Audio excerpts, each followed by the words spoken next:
모든 장소는 그 장소가 가지고 있는 고유한 기능이 있습니다.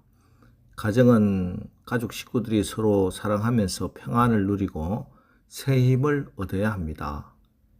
일터는 그 일터에서 일하는 사람들이 돈을 벌 수 있는 터전이 되어야 하고, 그 다음 자아 실현을 할 수 있다면 더 좋은 일터가 되겠죠. 자, 그렇다면 성전은 어떠하겠습니까?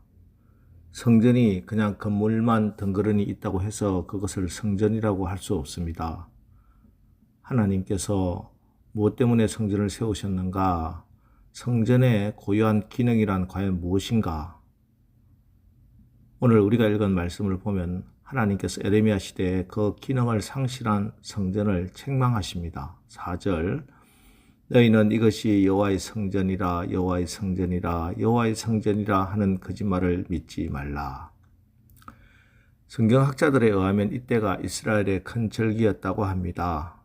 그러니까 지금 원근 각처에서 절기를 지키기 위해서 힘든 길을 마다하지 않고 성전을 찾아 사람들이 줄지어 들어오고 있었습니다.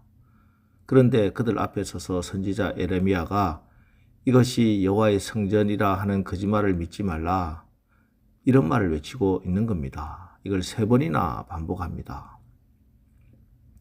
생각해 보십시오. 주일날 우리가 교회 예배드리러 오는데 남루한 옷을 입은 누군가가 교회 앞에서 이곳이 하나님의 성전이라 하는 거짓말을 믿지 말라, 이렇게 외쳐댄다면 우린 그 사람을 어떻게 하겠습니까? 아마 교인들이 당장 쫓아내고 말 것입니다. 그런데 절기를 지키기 위해서 저 멀리 며칠 몇 주가 걸려서 제사 드리러 지내러 오는 유대인들 앞에서 이런 말을 한다는 것은 한마디로 맞아 죽을 각오를 하고 하는 소리입니다. 그럼 하나님께서 왜 이렇게 에레미야를 통해서 이런 충격적인 말을 하게 하셨는가? 5절과 6절 말씀을 보십시오. 너희가 만일 길과 행위를 참으로 바르게 하여 이웃들 사이에 정의를 행하며 이방인과 과와 과부를 압제하지 아니하며 무죄한 자의 피를 이곳에서 흘리지 아니하며 다른 신들 뒤를 따라 화를 자초하지 아니하면. 5절과 6절에서의 핵심적인 말씀은 이웃에 대한 사랑과 정의가 없다는 것입니다. 그러니까 하나님께서 원하시는 성전의 고유한 기능은 이웃에 대한 사랑과 정의라는 것입니다. 그런데 유다 백성들이 출입하는 이 성전에는 이웃에 대한 사랑과 정의가 전혀 없었습니다. 그래서 하나님은 이런 성전을 여호와의 성전이라 하는 거짓말을 믿지 말라고 말씀하시는 겁니다. 그리고 18절 말씀을 보면 자식들은 나무를 줍고 아버지들은 불을 피우며 부녀들은 가루를 반죽하여 하늘의 여왕을 위하여 과자를 만들며 그들이 또 다른 신들에게 전제를 부음으로 나의 노를 일으키느니라. 여기 하늘의 여왕이라 하는 것은 여신들을 말합니다. 이방 여신들, 아스타롯, 그리고 아세라, 바벨론의 사람들이 섬겼던 이슈타르 같은 그런 이방의 여신들을 말합니다. 그런데 자식들은 나무를 줍고 아버지는 불을 피우고 부녀들은 하늘의 여왕을 위해서 과자를 반죽하고 온 가족이 우상 숭배를 하고 있다는 말씀입니다. 너희들이 집에서는 온 가족이 혼연일체가 되어서 우상 숭배하면서 그러면서도 또 하나님의 성전에 재물 가지고 올라오는데 내가 어찌 이 성전을 성전이라 할 수 있겠느냐, 이런 말씀입니다. 우리 하나님께서 성전을 수직과 수평이 만나는 곳으로 정의하셨습니다. 수직이라 하면 하나님과 하나님의 백성의 만남입니다. 또 수평이라 하면 이웃과 이웃의 만남을 말합니다.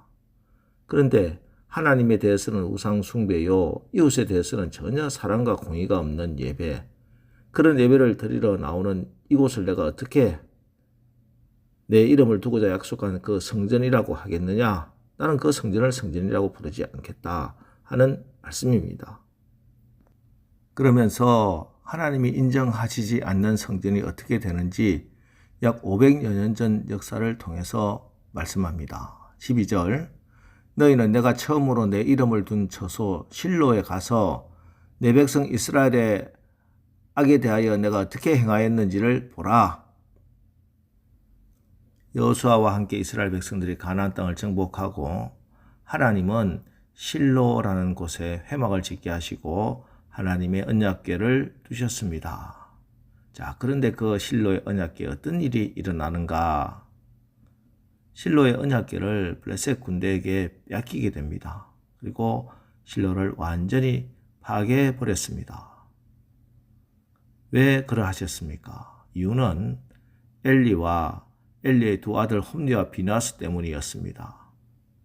홈리와 비느하스는 하나님을 섬기는 제사장들이지만 제사를 멸시한 사람들이었습니다.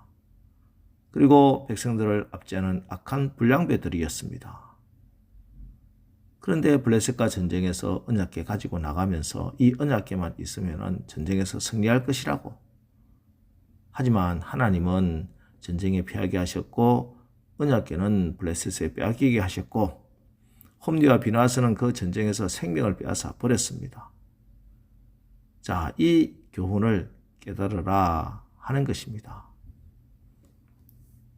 그럼에도 이 교훈을 받지 않으니 결국 바벨론에 의해서 예루살렘 성전도 완전히 다 회파하셨습니다. 자, 하나님의 성전의 고유한 기능을 감당하지 못할 때 하나님은 이렇게 성전까지도 온전히 불태우신다 하는 것을 오늘 새벽에 우리도 깨달아야 하겠습니다.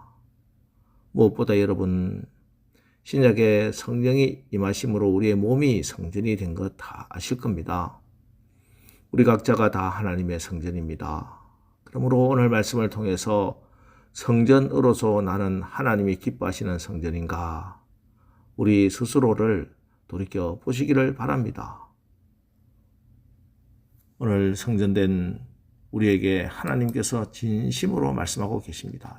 23절 오직 내가 이것을 그들에게 명령하여 이르기를 너희는 내 목소리를 들으라. 그리하면 나는 너희 하나님이 되겠고 너희는 내 백성이 되리라. 너희는 내가 명령한 모든 길로 걸어가라. 그리하면 복을 받으리라 하였으나 하나님께서 사실은 이스라엘 백성들에게 진심으로 바라고 원하셨던 것 풍성한 번제나 제물이 아니었습니다. 하나님이 정말 바라고 계셨던 것은 하나님의 목소리를 듣는 것, 순종이었습니다. 요한일서 3장 24절 그의 계명을 지키는 자는 주 안에 거하고 주는 그의 안에 거하시나니 우리에게 주신 성령으로 말미암아 그가 우리 안에 계시는 줄을 우리가 아느니라. 하나님의 계명을 지키는 것, 하나님의 말씀에 순종하는 것이 주 안에 거하는 것이고 하나님 말씀을 지키지 않는 것은 주 밖에 있는 거예요. 그리고 요한일서 3장 23절 그의 계명은 이것이니 곧 그 아들 예수 그리스도의 이름을 믿고 그가 우리에게 주신 계명대로 서로 사랑할 것이니라.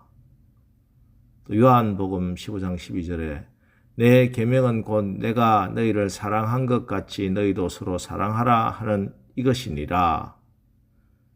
예, 하나님의 계명은 우리가 서로 사랑하는 것입니다. 여러분, 사랑 없는 믿음은 율법주의 믿음이요, 우리 주님께 인정받지 못하는 믿음, 죽은 믿음입니다. 죽은 믿음으로는 하나님 나라 천국에 못 들어갑니다. 오늘 하루 우리가 주의 계명을 지켜서 주 안에 거하시고 주님 우리에게 주신 계명대로 서로 사랑함으로 아름다운 성전으로서의 삶을 다 사시기를 주님의 이름으로 축원합니다. 기도하겠습니다. 하나님, 오늘 성전이라도 하나님이 원래 계획하시고 기대하신 그 기능 상실하면은 비참한 최후를 맞이하게 된다 하는 경고의 말씀을 읽었습니다. 하나님이 진심으로 바라고 원하시는 것은 풍성한 번제나 제물이 아니라 하나님의 목소리를 듣는 것, 순종이라는 것을 분명히 알아서 오늘도 주님이 우리에게 주신 계명대로 서로 사랑함으로 주님 안에, 주의 사랑 안에 거하게 하옵소서. 주님 안에서 기뻐하여 힘을 얻고 소원을 이루게 하옵소서. 예수님의 이름으로 기도합니다. 아멘. 자, 이제 오늘 말씀을 붙들고 주여, 오늘 하루도 우리가 하나님의 거룩한 성전이 되어 하나님의 기쁨이 되게 하옵소서. 우리의 말씀 붙들고 합심해서 기도하고 나가겠습니다. 우리 기도하겠습니다.